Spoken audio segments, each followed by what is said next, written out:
বাচ্চারা কাঁঠাল খাবে না, কিন্তু কাঁঠালের পিঠা খাবে। তো আর কি করার, ঝটপট বানিয়ে নিচ্ছি কাঁঠালের পিঠা। তো প্রথমে কাঁঠাল থেকে বিচিটা বের করে নিব, দেন এটা রসটা বের করে নিব। ময়দা 2 চামচ ময়দা দিয়েছি, আর 2 চামচ চালের গুঁড়া। গুঁড়ো দুধ দিলাম, ফুল ক্রিম গুঁড়ো দুধ 1 চামচ, আরও হাফ চামচ দিয়ে দিলাম।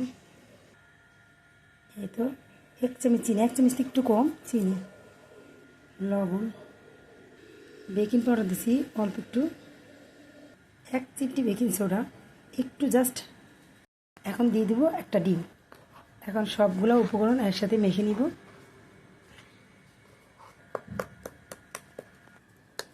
দিয়ে দিলাম নারকেল কোরানো।